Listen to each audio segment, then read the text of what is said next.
बिस्मिल्लाहिर्रहमानिर्रहीम। अस्सलाम वालेकुम। प्यारे दोस्तों, काबा की बुनियाद और खोदते हुए कुरैश के लोगों को एक अजीब सी किताब मिली जिसमें सिरियानी जुबान में कुछ लिखा हुआ था। उसमें क्या लिखा हुआ था और काबे की बुनियाद जब पहली बार खोदी जा रही थी उस वक्त क्या हुआ था? प्यारे दोस्तों, हुजूर सल्लल्लाहु अलैहि वसल्लम के ऐलान नबुवत से पहले काबा शरीफ के आसपास रहने वाले लोगों को कुरैश कहा जाता था। यही वो लोग थे जो काबा की देखभाल किया करते थे। कुरैश में उस वक्त बहुत से कबीले थे। हर कबीले वाले अपनी एक खास मूर्ति की पूजा किया करते थे और ये लोग अपने उस मूर्ति को काबे के अंदर रखते। इस तरह काबे में उस वक्त तकरीबन 350 से ज़्यादा मूर्तियाँ रखी हुई थी, क्योंकि कुरैश के लोग अल्लाह तबारक व तआला को सबसे बड़ा खुदा मानते, लेकिन इन मूर्तियों को भी छोटे छोटे खुदा तसव्वुर करते थे। उस जमाने में भी लोग हर साल हज करने दूर दूर से मक्का आया करते थे, लेकिन उनके हज करने का तरीका बिल्कुल अलग था। वो इस तरह कि ये लोग अपने सारे कपड़े उतार कर काबे का तवाफ करते और हज के दिनों में जब तक हज मुकम्मल ना हो जाता, ये लोग अपने घरों में असल दरवाजे से दाखिल होना हराम समझते थे। इसीलिए ज़रूरत पड़ने पर घर की छत कूद कर जाते, असल दरवाजे से नहीं जाते। अब क्योंकि काबे के आसपास कुरैश के लोग बसा करते थे, इसीलिए काबे की देखभाल की जिम्मेदारियां भी उन्हीं पर थी।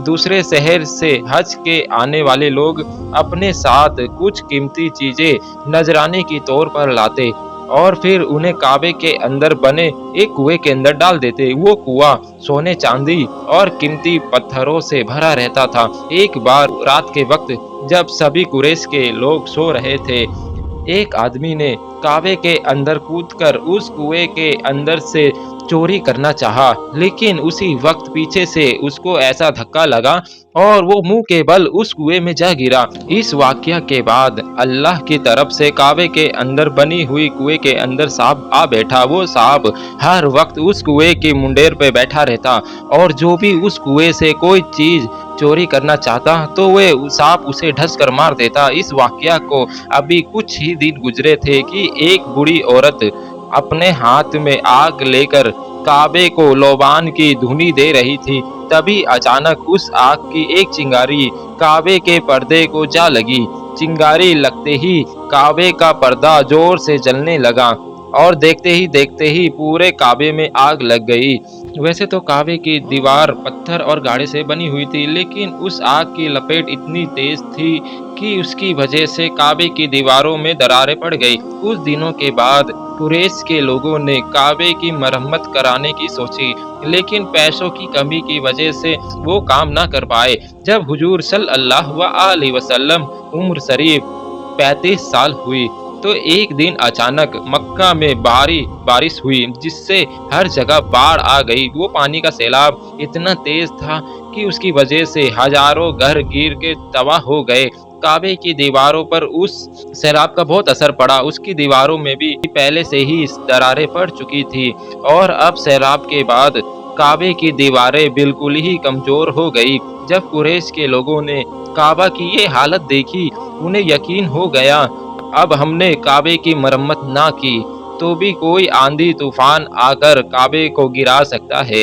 तो उन्होंने फैसला किया कि सारे लोग जमा होकर काबे की दोबारा तामीर करेंगे। तो आपस में मशवरा हुआ और जितना हो सका हर एक ने अपनी तरफ से पैसे जमा किए। कुछ औरतों ने अपने जेवरात दिए, कुछ ने अपने घर के सामान देकर ये कह दिया कि इसे बेचकर इसके पैसे काबे की तामीर में लगा दिए जाए। तामीर करने का सारा सामान लाया गया और एक दिन मुकर्रर करके सभी उस दिन काबे के पास आकर जमा हो गए। लेकिन अब सबसे बड़ा मसला ये था कि काबे की दीवार को कुदाल लेकर गिराएगा कौन? कुरैश में तो किसी की हिम्मत नहीं हो रही थी कि वो आगे बढ़कर काबे की दीवारों पर कुदाल मारे, क्योंकि उन्हें डर था कि हमने ऐसा किया कहीं अल्लाह तबारक व तआला की तरफ से हमारे ऊपर कोई अजाब ना आ जाए।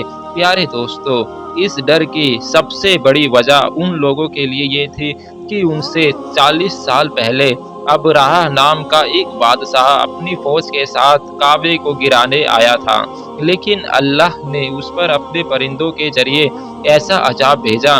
ابرہہ اپنے لشکروں کے ساتھ ایک بے دردی موت مرا، اور اللہ تبارک و تعالیٰ نے ساری دنیا کے لیے اسے ایک عبرت بنا دیا کہ جو بھی میرے کعبے کو گرانے کی کوشش کرے گا اس کا یہی حشر ہوگا۔ قریش کے لوگ بھی اسی لیے ڈرے ہوئے تھے کہ ہم نے کعبے کی دیواروں کو گرایا تو کہیں ہم پر بھی ابرہہ کی طرح عذاب نہ آ جائے، اسی لیے ان میں سے کوئی بھی ہمت نہ کر پا رہا تھا کہ وہ آگے بڑھ کر کعبے کی دیواروں کو گرائے۔ کئی دن اسی طرح گزر گئے۔ آخر ایک دن ولید بن مغیرہ نام کا ایک شخص آگے بڑھے اور اپنی کدال لے کر کعبے کی دیواروں پر جا کر کھڑے ہو گئے۔ اچانک اسی وقت کعبے کے اندر بیٹھا وہ سانپ باہر آ گیا۔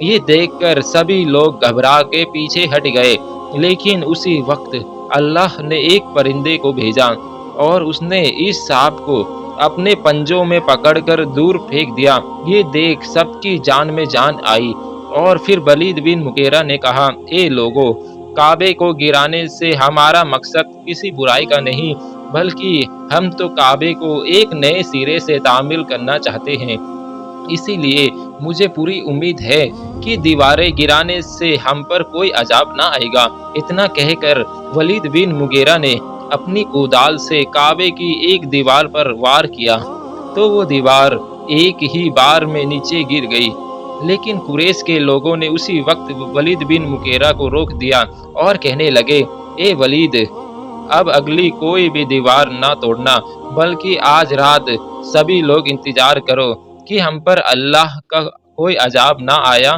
تو اس کا مطلب ہوگا کہ اللہ بھی یہی چاہتا ہے کہ ہم کعبے کی دوبارہ تعمیر کریں، لیکن اللہ کی طرف سے ہم پر کوئی عذاب آ گیا تو ہم کعبہ کی تعمیر کو اسی جگہ روک دیں گے اور اس گری ہوئی دیوار کو بھی مرمت کر کے اسے ویسا ہی سیدھا کر دیں گے۔